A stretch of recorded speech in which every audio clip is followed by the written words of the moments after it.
আসসালামু আলাইকুম, মিতা মুস্তফা আমন্ত্রণ জানাচ্ছি এনটিভির মধ্যাহ্নের খবরে। পাচার হওয়া অর্থ ফেরত আনতে যুক্তরাষ্ট্রের সাথে আলোচনা হয়েছে বলে জানান অর্থ উপদেষ্টা ডক্টর সালেউদ্দিন আহমেদ। রাষ্ট্রীয় অতিথি ভবন পদ্মায় সকালে মার্কিন প্রতিনিধি দলের সাথে বৈঠকের পর কথা জানান তিনি। বলেন, আর্থিক খাতে সংস্কার এবং উন্নয়নে যুক্তরাষ্ট্র $200 মিলিয়ন সহযোগিতা দেবে।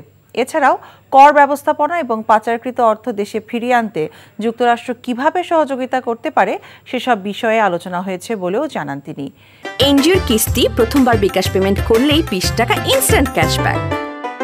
ইউএসএআইডির সহকারী ব্যবস্থাপক অঞ্জলি কৌর বলেন, দীর্ঘদিনের বিশ্বস্ত উন্নয়ন সহযোগী হিসেবে বাংলাদেশের সুশাসন প্রতিষ্ঠা, স্থিতিশীল অর্থনৈতিক উন্নয়নে এই সহযোগিতা চুক্তি সই হয়েছে।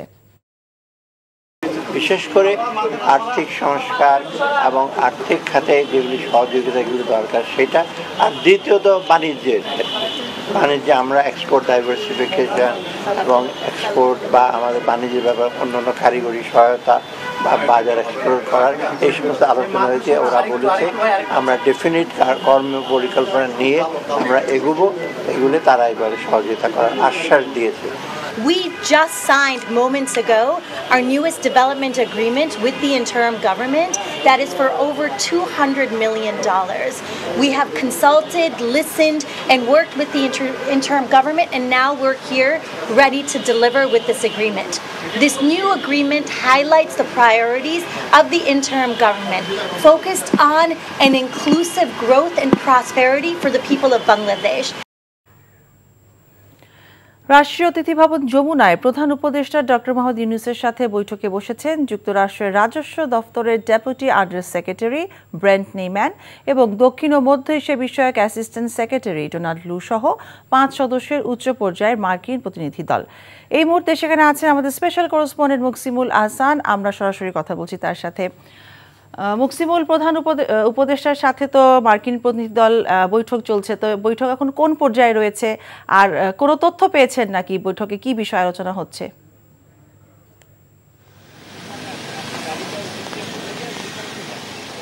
হ্যাঁ মিতা, মার্কিন যে উচ্চ প্রতিনিধি দলটি, সেই প্রতিনিধি দলটির মূলত সফরের দ্বিতীয় দিন আজ প্রধান উপদেষ্টার সঙ্গে বৈঠক ছিল এবং সেই বৈঠকটি 10:55 শুরু হয় এবং 11:55 অর্থাৎ এখন থেকে ঠিক 5 মিনিট আগে প্রতিনিধি দলটি এখান থেকে বেরিয়ে গেছে এবং 6 সদস্যের এই প্রতিনিধি দলটি প্রধান উপদেষ্টার সাথে সাক্ষাৎ করেছেন। এর আগে সাক্ষাৎ করেছেন অর্থনীতি বিষয়ক উপদেষ্টার সঙ্গে এবং এর পরবর্তীতে বাংলাদেশ ব্যাংকের গভর্নরের সঙ্গেও তার একটি সাক্ষাৎ আছে। আমরা যতটুকু জানতে পেরেছি, মূলত রাজনৈতিক পট পরিবর্তনের পর মার্কিন এই উচ্চ প্রতিনিধি দল বাংলাদেশ সফর করছে এবং এই সফরের মূল উদ্দেশ্য এবং প্রতিনিধি দলটি যে সমস্ত বিষয় নিয়ে কথা বলেছেন সেটি এখনও একেবারে স্পষ্ট করে বলা সম্ভব না, কেননা প্রধান উপদেষ্টা ডক্টর মোহাম্মদ ইউনূসের যে বাসভবন রাষ্ট্রীয় অতিথি ভবন যমুনা, সেটির সামনে আমরা দাঁড়িয়ে আছি।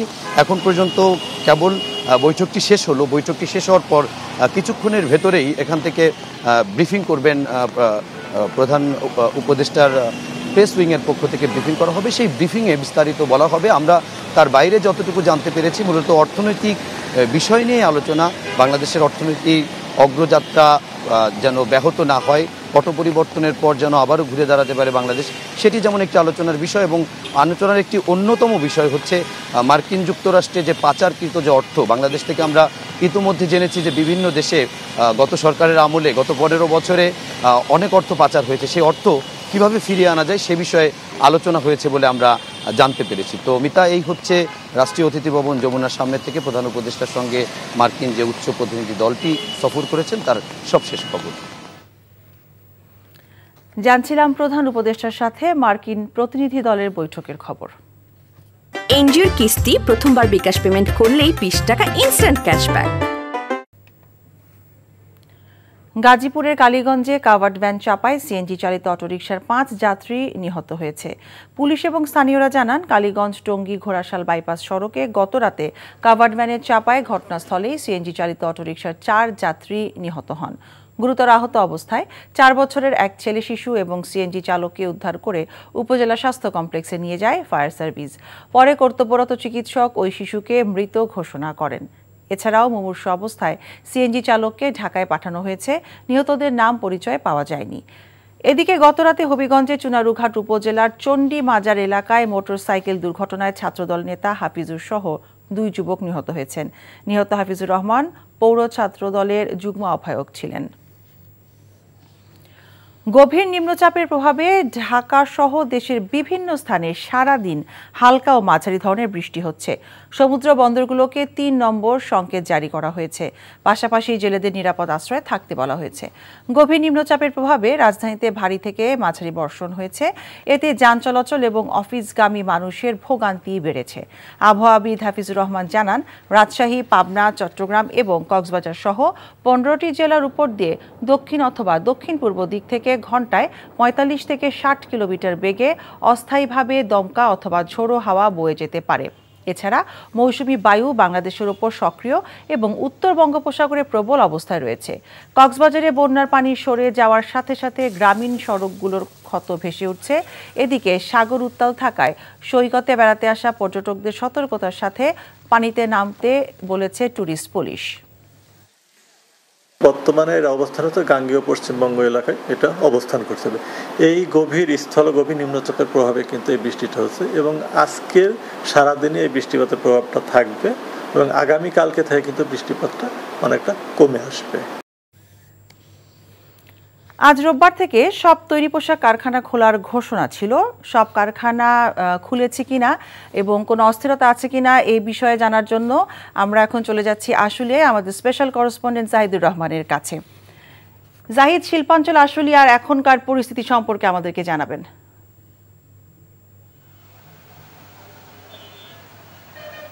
মিতা, স্থল নিম্নচাপের কারণে এখানে বেশ মাঝারি বৃষ্টি হচ্ছে এবং সেই বৃষ্টির সাথে একটা শীতল আবহাওয়া আমরা দেখছি, বিশেষ করে তৈরি পোশাক শিল্পে।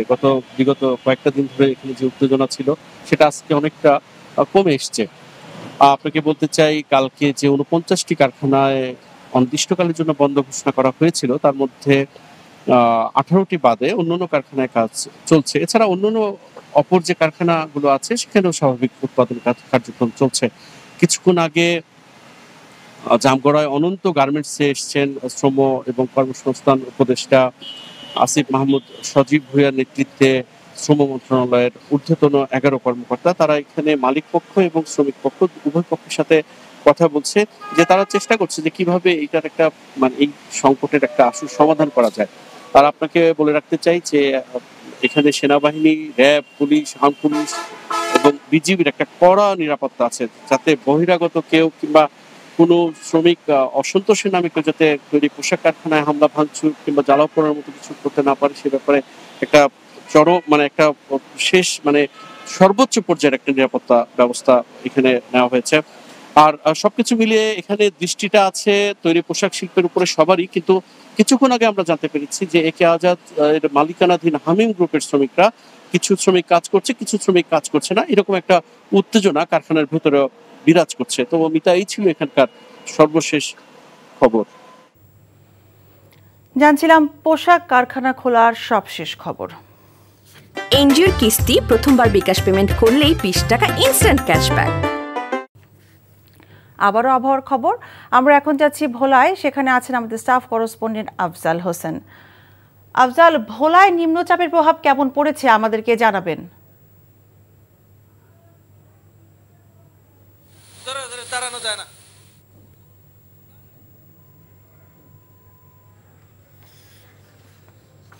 দেখেছি এখানে এই বৃষ্টি, এই বাতাস খুবই দুর্যোগপূর্ণ একটা আবহাওয়া বিরাজ করছে। এখানে প্রচন্ড উত্তাল নদী এবং এই মুহূর্তে নদীর পাশে দাঁড়ানোটা খুবই দুঃসহ অবস্থা রয়েছে এবং এখানে মাছ ধরার যে ট্রলার রয়েছে সেগুলো নদীতে থাকার মতো অবস্থা নয়। এবং আমি গতকালকের খোঁজ নিয়েছি, সকালে খোঁজ নিয়েছি চরপেশনের ঢালচরে। সেটা হচ্ছে যে সেখানে 3টি ট্রলার ডুবে গিয়েছিল এবং এই ট্রলার ডুবির ফলে আমি আজকের পর্যন্ত খবর নিয়েছি 2টি ট্রলার উদ্ধার করা সম্ভব হয়েছে।